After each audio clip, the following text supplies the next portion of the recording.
Okay, I've had a couple of questions over the last few weeks over how this controller is actually implemented into a system. What is it? What is it, and what does it mean? So let's take a quick look at that.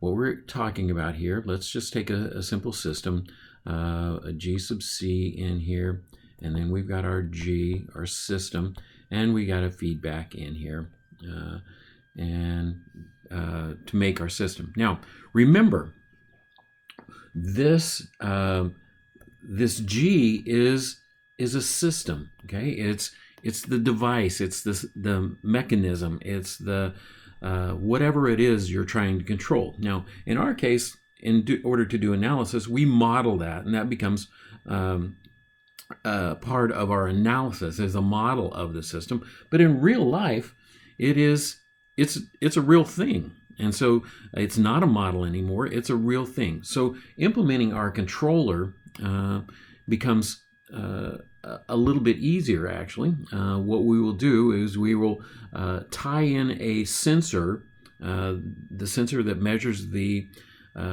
characteristic that you're trying to control, speed, position, pressure, altitude, whatever it is. We put a sensor in there and we tie that back into, in most cases, in modern control systems, what we're doing is this is going to be a microcontroller. Okay, and so we're going to tie that into our microcontroller, and then with a little bit of programming, we're going to put in our set point, our desired position, desired pressure, desired velocity of our system, and our microcontroller is going to compare those two, where we want it and where it is, and it's going to create then an error, and this is all internal in the microcontroller in code, and then it's going to apply our controller algorithm to that, and then it's going to output that in some sort of form or fashion to our system and make adjustments. You're going to have some sort of actuator. You're going to have to push down the throttle. You're going to have to pull back the yoke to increase your altitude. You're going to have to supply more air to increase the pressure. Whatever it is, you're going to have some mechanism to change the system to make it go where you want it to go. Okay, so now, very simple, common, generic microcontroller these days would be like an Arduino. It's a kind of a non-industrial, but that would be a typical kind of thing. Now, the way we would implement this in code is very, very easy. Some people think this is a lot more complicated than it, but this is a sample of a PID controller. Okay, this is it.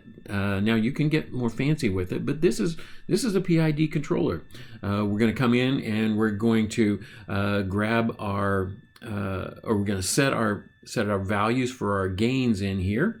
We're going to grab our error and then create grab our value, create an error, and then we're going to sum it to get an integral. And here this clips the integral because integral can get out of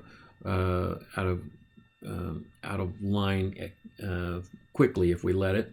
And we take this is the kp times the error, the integral term times the gain, and then we I'm sorry, the integral is the ki, and then this is the kd in here.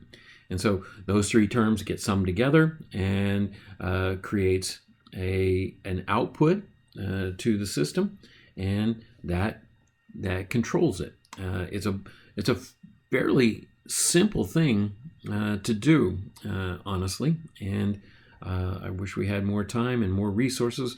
We could actually have this done by you guys, but nonetheless, this is the basic of it. So that's how this actually gets implemented in real life.